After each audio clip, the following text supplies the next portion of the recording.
And now, ladies and gentlemen, the star of our show, direct from the bar, PB.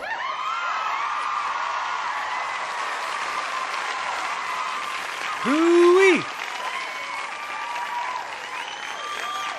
It's a hot one.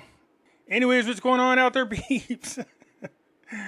Hey, look, man, there's a couple articles that came out. Everything is looking good. These are things I told you that we should watch for. Inflation, unemployment, and things like that.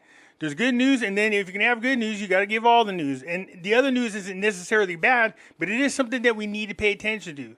A thing I want to bring up to your attention is I will put down in the description a link to Iraqi videos that are educating for people who want to know why the Iraqi Dinar is not the same as the Kuwait, what the Executive 13303 is, what the deletion of the zeros are, stuff like that. Stuff that you can learn something from in case you're interested. The link will be down below in the description. Let's go ahead and get into this. Before we get started, do me a favor, hit the thumbs up button. If you're not a subscriber, please do so, because when you do, it helps out the channel, and I certainly do appreciate it. Alright, let's go ahead and look at some good news first. Iraq's poverty rate declines to 10.8%. The Iraqi Ministry of Planning revealed on Wednesday that the poverty rate in Iraq has dropped to 10.8% between 2018 and 2024. Now, that's pretty good because people are, I'm sure, going to ask, well, what was it before? I mean, for all you know, it could have been 11. You know, that doesn't seem like very much of a drop. But it wasn't. It was actually almost twice this. It was above 20%. So that's a pretty good drop in the poverty rate. During a conference held to discuss a report on poverty, Tamim explained that the study directly contributes to identifying fundamental requirements and increasing individual standards of living across the country based on the priorities it highlights. The state-run news had reported. Remember, one of the things that's going to help the Iraqi dinar increase in value is it has to lower its unemployment rate. Now, the fact that they did it in half in just, 4 years, that's not too bad. But still, 10.8% is pretty high.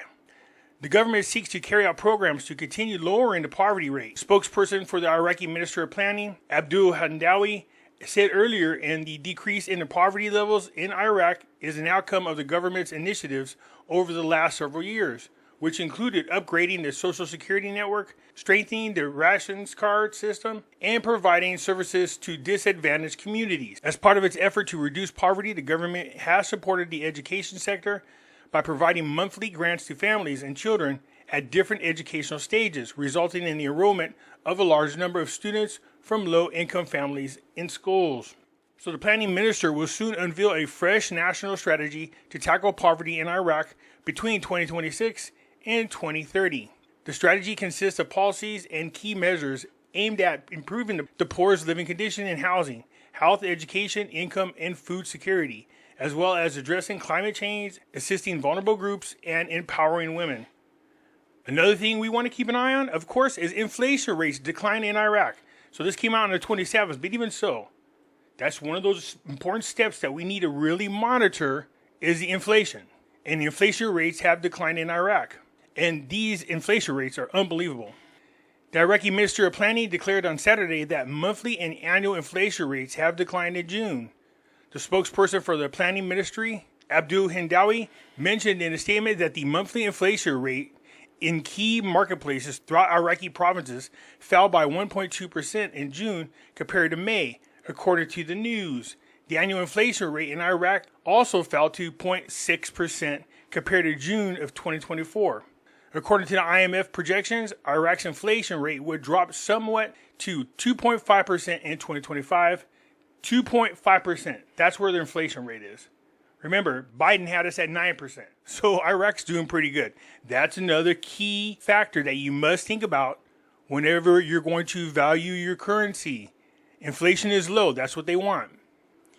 Now, here comes the ugly news, all right? Look at this. Iraq's federal budget revenues hit 46 trillion dinars in the first half of 2025. Iraq's Ministry of Finance announced that federal budget revenues exceeded 46 trillion Iraqi dinars between January and May of 2025. Well, if you remember, the budget is set for 160 trillion Iraqi dinars. So they got 46. They're short 114 trillion dinars. The ministry confirmed that oil continues to be the primary contributor accounting for a staggering 91% of the budget. Remember, that sucker has got to be lower. They have got to find a way to generate non-oil revenue. 91% is really not a stable economy. I know a lot of you think that, but that's not true. If something happens to the oil prices, like we see now, remember that one article said they had to average $84 a barrel of oil, and they're nowhere near that. They're way below that. And we're going to get into why that affects things here in just a moment. Data and tables released by the Ministry of Finance in June, covering the first 5 months of this current fiscal year, clearly indicate that oil remains the main revenue source for Iraq's general budget. The overwhelming reliance on oil at 91% underscores the rentier nature of the country's economy. A lot of people ask me about that as well. What is a rentier's economy? So a rentier's economy. Rentier capitalism describes an economic system where a significant portion of income is derived from the ownership or control of assets that generate economic rents, rather than from productive labor and capital in a competitive market. That's got to change. This contrasts with productive capitalism, where income is primarily generated through the creation of goods and services. A rentier is an individual or entity that earns income from capital without actively working, typically through assets like rentier properties, dividend-paying out stocks, or bonds. So the ministry's data also detailed government expenditures, total employee salaries. It goes into that. Let's go down here just a little bit. The sustained reliance on oil as the sole source of the government budget places Iraq in a significant risk from global crises that frequently impact oil prices. The vulnerability often forces the country to cover budget deficits by resorting to external or internal borrowing, indicating a persistent challenge in effective state financial management and the inability to find alternative funding solutions.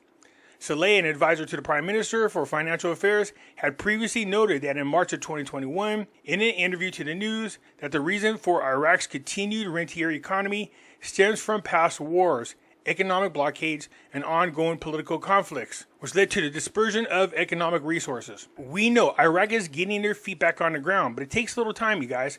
But why is this article so important? I spoke about this before.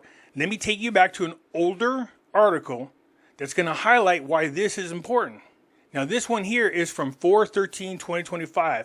We're going to go over it, and then you're going to see why what's happened currently to the Iraqi government is so important. Plunging oil prices jeopardizes Iraq's budget. Will the government resort to dollar revaluation? They're not talking about the dinar revaluation, the dollar revaluation. And what does that mean?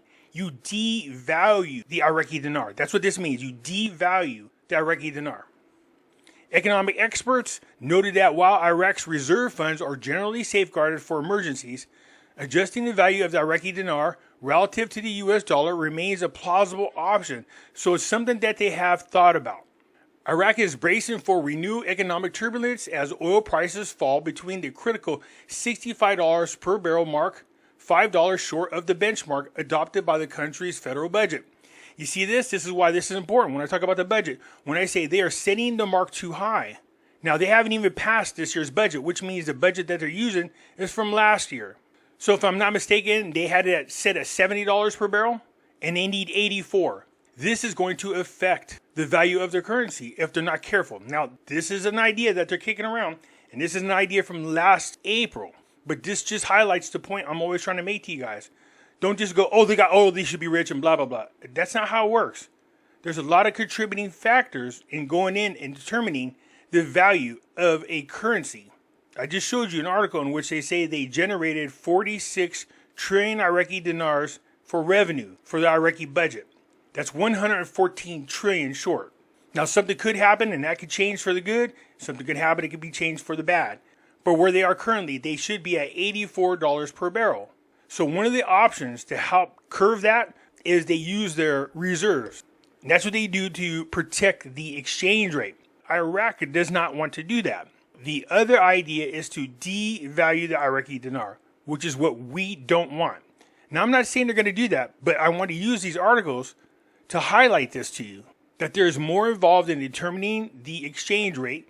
There's things that you should watch for other than the exchange rate These are the types of things that I watch for. These are the types of things that I pay attention to. You don't hear anybody else talk about this in their little videos, okay? These things are important. So, back in April, they were speculating about devaluing the Iraqi dinar. And so far, for the first half of this year, they're not doing very well. That doesn't mean they're going to devalue. I don't want you to misunderstand what I'm saying. But it is an option for them. According to economic analysts, the continued depreciation in oil prices could severely undermine the state's ability to fund essential institutions and public services. The longer the drop persists, the more pressure the government will face. A flexible, carefully calibrated strategy is imperative. Increasing oil production may become necessary to offset lost revenues. Now remember, these guys are on a quota. When OPEC tells them how much oil they can pump, sometimes it's much lower than what they actually need to pump to help themselves out. Sometimes Iraq ignores what they're supposed to do and does more anyways, but definitely increasing their output would help them out big time. So as things stand, it is $72.47, well, 49 cents now, a barrel. They need to be at 84. Now this has gone up a nice little chunk of change over the last so many weeks, but it needs to be higher. They got to get up there around $85 a barrel just to save themselves. While some officials advocate for boosting output, others warn against hasty decisions involving Iraq's monetary reserves. The central bank's hard currency reserves, considered a last line of defense, are likely to be tapped under current circumstances, which is not good. We always talk about how Iraq keeps building up their foreign reserves. And how do they build up their foreign reserves? Currency auctions. That's how they do it. Well, we know they stopped with the currency auctions because they built up a pretty nice little nest egg. But the last thing you want to do is tap into it unless it's really one of the last things you need to do. Still, one policy instrument remains within reach and contentious: the exchange rate. No, we don't want them to devalue the Iraqi dinar. But at the same time, you don't want them to use their foreign reserves. They're better off increasing their output of oil. Seriously, you don't want to do these last two things, not unless you have to. So yeah, this article is older, but this gives you an idea of why I'm constantly looking at other things. The inflation rate, unemployment. I speak about the per barrel on the budget. Nobody else talks about this stuff, and it's not just me bragging. It's just me patting myself on the back. We have to pay attention to all things that are taken into consideration when we're thinking about the value of the Iraqi dinar. Now, there's been a ton of great news coming out. There has been. And this article is a little bit older. They are 114 trillion dinars short of where they need to be. Now, the year's not over. And, if they fall short, I don't know, say 20 trillion dinars or so, maybe that won't hurt them as much as it appears to. But these are things that you should be watching, and these things are very important.